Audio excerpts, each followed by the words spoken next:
नमस्कार दोस्तों। हमने अपनी पिछली वीडियो में पाचन तंत्र टॉपिक स्टार्ट किया था, जिसमें हमने लार के बारे में कर लिया था। जो आहार नाल का भाग होता है, मुख में लार स्रावित होती है, तो लार टॉपिक के बारे में कर लिया था, जिसमें लार है वो पर डे 1 से 1.5 लीटर तक स्रावित हो सकती है।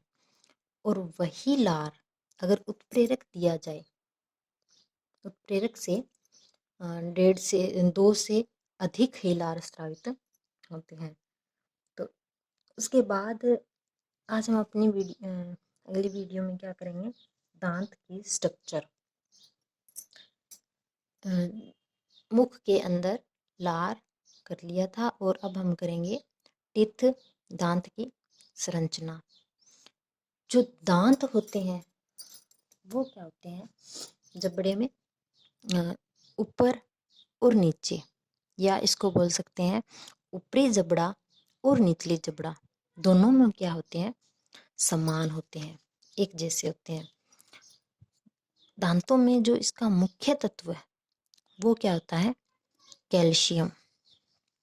ठीक है, तो दांतों में मुख्य तत्व होता है कैल्शियम, जो कैसा होता है, सफेद। और जो दांत है वो जबड़े में फिक्स होते हैं, जैसे ऊपरी जबड़ा बोलते हैं और निचला जबड़ा। जो निचला जबड़ा है उसको हम मूविंग जॉ भी बोल सकते हैं या बोलते हैं। मनुष्य में जो दांत है वो 4 प्रकार के पाए जाते हैं। तो 4 प्रकार के दांत पाए जाते हैं, तो उसे हम विषम दंती या हेटेरोडेंट एनिमल कहेंगे। और यही दांत अगर जैसे बच्चों में देखिए, तो बच्चों में कहे दांत कैसे पाए, तो द्विबारदंती। बच्चों में द्विबारदंती मतलब उनमें 2 बार दांत आते हैं। तो वैसे अगर मनुष्य में देखें तो विषम दंती होते हैं, क्योंकि इनमें 4 प्रकार के दांत पाए जाते हैं। एक होते हैं इंसिजर, कैनाइन, प्रीमोलर और मोलर। तो इंसिजर को हम कृतनक भी कह सकते हैं, जिनका काम क्या होता है, काटना। हम कोई भी चीज खाते हैं तो उसको काटने का काम कौन करते हैं, कृतनक, इंसिजर। 2 नंबर है केनाइन या रदनक। ये क्या करते हैं, हम अपने मुख में कुछ चीजें भोजन है वो भोजन को चीरने या फाड़ने, उसको एक बड़ा जो हम बोलस बोलते हैं इसको, तो हम जो भोजन लेते हैं अपने मुंह में, उसको चीरने मतलब उसको एक बारीक बारीक भागों में काटने का काम कौन करते हैं, केनाइन या रदनक। 3 नंबर है प्रीमोलर, या इसको बोलते हैं अगर च्वर्णक, जो क्या करते हैं, झाण या एंजीर क्या करते हैं, भोजन को पीसने का एकदम बारीक। जो प्री मोलर और मोलर होते हैं वो क्या करते हैं, भोजन को एकदम बारीक भागों में काटते हैं, जो क्या बनता है कि आगे भोजन है हमारे ग्रास नाल से आगे जा सके। अब हम देखते हैं दंत सूत्र। तो दांत सूत्र क्या होता है, बच्चों में अलग होता है, अगर 15 ईयर प्रश्न में पूछे तो अलग होता है, और एडल्ट में क्या होता है, अलग होता है। तो बच्चों में क्या होता है, जैसे इंसिजर है, तो इंसिजर की संख्या 2। तब 2 ऊपरी जबड़े में, 2 निचले जबड़े में, कितनी हुई, 4। और दोनों साइड होते हैं, तो 4 को 2 करेंगे तो 8। तो बच्चों में जो इंसिजर होते हैं वो कितने होते हैं, 8। ऐसे ही हम 1 और 1 2 2 जो कैनाइन होते हैं वो 4 होते हैं।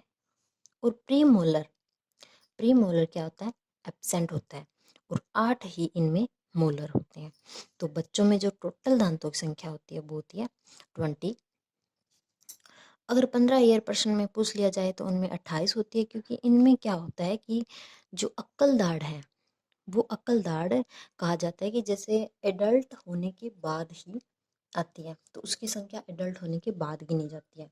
तो एडल्ट में वयस्क में पूछे तो 32 होते हैं। तो इसका भी दंत सूत्र देखिए, इंसाइजर।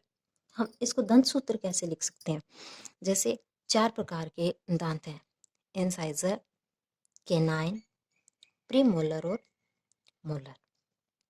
तो यहाँ हम क्या लिखेंगे, इंसाइजर की संख्या एडल्ट में 2 होती है, केनाइन की 1 होती है, प्री मोलर की 2 होती है और मोलर की 3। तो इसको हम बाई करेंगे, क्योंकि जितने ऊपरी जबड़े में होते हैं उतने निचले जबड़े में भी होते हैं।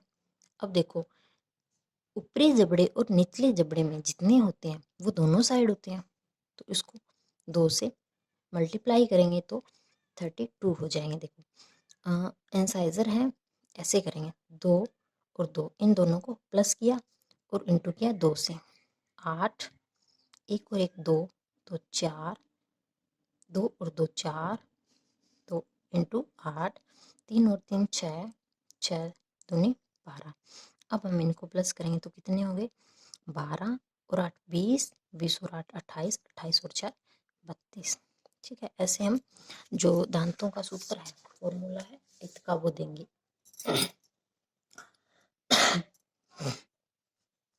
जैसे किसी कंपटीशन में या जैसे क्वेश्चन पूछ लिए जाते हैं सॉरी, तो वयस्क में जैसे मोलर दांत की संख्या पूछ ली जाए, ओनली मोलर की, तो कितनी हो जाएगी, 12। मैंने बताया ना, जैसे 3 और 3 को प्लस करेंगे फिर 2 से मल्टीप्लाई करेंगे तो इक्वल टू 12 आ जाएगा। फिर अक्ल दाढ़, अक्ल दाढ़ है वो 16 वर्ष की, मैंने बता दिया कि 16 वर्ष के बाद आती है, या साइंस के अकॉर्डिंग इसको 30 या 30 साल बाद लगभग। तो ये क्या आती है कि एडल्ट के बाद ही होती है। अंतिम मोलर टीथ होती है, वो क्या होती है, अक्ल दाढ़। जो अंतिम मोलर दांत होता है वो अक्ल दाढ़ ही होती है। फिर है दांत की संरचना। अब हम दांत की संरचना में क्या करेंगे कि जैसे ये दांत है, ठीक है, इस दांत में जो ऊपर का पार्ट होता है वो तो होता है इनेमल, और जो बीच का मिडल का होता है वो होता है डेंटिन, और डेंटिन के जो नीचे होता है वो होती है पल्प, और इसे क्या कहते हैं, पल्प कैविटी भी या पल्प गुहा भी कह सकते हैं। तो इनेमल है वो दांत का सबसे बाहरी सफेद, क्योंकि ये जो बाहर अपना दांत होता है ना, चमकता हुआ, जिसने कोलगेट कर रखी होती है वो चमकता होता है। तो जो बाहरी सफेद और चमकीला भाग बोल सकते हैं वो क्या होता है, इनेमल। और इनेमल क्या होता है, शरीर का सबसे कठोर भाग, शरीर का, न कि दांतों का। पूरे जो बॉडी में इनेमल होता है वो सबसे इसका कठोर भाग होता है, किसके कारण, कैल्शियम का बनने के कारण होता है। और जो इनेमल नष्ट कैसे होती है, तो एक तो देखिए मुख में क्या होती है कि जो पीएच अम्लीय हो जाती है, 5.5 या इससे कम हो जाती है, तो दंतों का क्या है, क्षय होने लग जाता है। तो या हार्मोन्स होते हैं, जो पीटीएस हार्मोन ज़्यादा हो या कैल्सिटोनिन हार्मोन है वो कम हो जाए, तो इसके कारण भी इनेमल क्या होती है, नष्ट होने लग जाती है, जिससे हमारे दांत क्या होते हैं, घिसने लग जाते हैं, टूटने लग जाते हैं। और पीले धब्बे दांतों में क्यों पड़ते हैं, क्योंकि ये भी इसी के कारण होता है। जो पीले धब्बे पड़ने को क्या कहते हैं, फ्लोरोसिस रोग कहते हैं। दांत में क्या होता है, रूट भाग नहीं होता, और इनेमल का निर्माण है वो एक्टोडर्मल, मतलब बाहरी एक्टोडर्मल बाहरी से होता है। फिर है डेंटिन। हाँ, दांत का जो अध्ययन है उसे क्या कह सकते हैं हम, ओडेंटोलॉजी। दांत का अध्ययन क्या होता है, ओडेंटोलॉजी। ठीक है, तो हमने दांत की संरचना में पहले कर लिया था, इनेमल। अब हम करेंगे डेंटिन। तो डेंटिन क्या होता है, मेसोडर्मल या मध्य का भाग होता है। टीथ का निर्माण एक्टोडर्मल मेसोडर्मल द्वारा होता है। इसका निर्माण जो करने वाली सेल्स होती हैं वो एमोलोब्लास्ट, और जो डेंटिन में पाई जाने वाली मेन सेल्स होती हैं, टीथ सेल्स होती हैं, वो कौन सी होती है, ओडेंटोब्लास्ट। दांत की लंबाई में वृद्धि किसके द्वारा होती है, ब्लास्ट के द्वारा, और कठोरता ओडेंटो सेल्स के द्वारा। डेंटिन के अंदर की तरफ होती है जो पल्प कैविटी पाई जाती है, खाली स्थान होता है जो डेंटिन के अंदर, उनमें क्या होती है, पल्प कैविटी। और फिर 3 नंबर करेंगे हम, पल्प गुहा, जो क्या होती है, डेंटिन के अंदर की तरफ होती है। ठीक है, रक्त वाहिनी इनमें क्या होती है, प्रेजेंट। और रक्त वाहिनी प्रेजेंट होने के कारण जो दांतों में वृद्धि होती है वो इसी के कारण होती है। तो चूहों में क्या होती है, बड़ी होती है। चूहों में दांत क्या होते हैं, बड़े, क्योंकि उनमें क्या होता है, रक्त प्रवाह ज़्यादा होता है। तो दांत है वो जीवन भर क्या करते हैं, वृद्धि करते रहते हैं। और इनको पोषण प्रदान, जो भोजन इनको है वो कौन देता है, ओडेंटोसाइट्स और ओडेंटोब्लास्ट। फिर है रूट या जड़, इसको हम क्या कह सकते हैं, दंत मूल भी।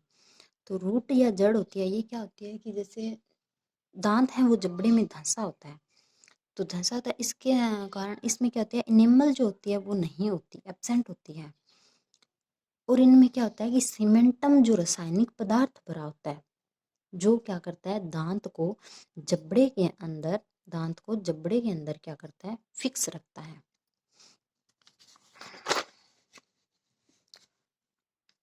और जो सबसे पहले आने वाले दांत होते हैं वो कौन से होते हैं, इंसिजर। ठीक है, और सबसे पहले टूटने वाले दांत भी क्या होते हैं, इंसिजर। और स्थायी दांत किसे कहते हैं, जैसे एक बार जो दांत आते हैं उन्हें क्या कहते हैं, स्थायी या एक बार दंती भी बोल सकते हैं। तो आज हमने कर लिया पाचन तंत्र के अंदर, मुख के अंदर हमने कल वाली वीडियो में किया था लार, और आज हमने कर लिया दांत। इसके आगे की जो पाचन तंत्र के आगे का भाग है वो हम अपनी नेक्स्ट वीडियो में करेंगे। तो थैंक यू।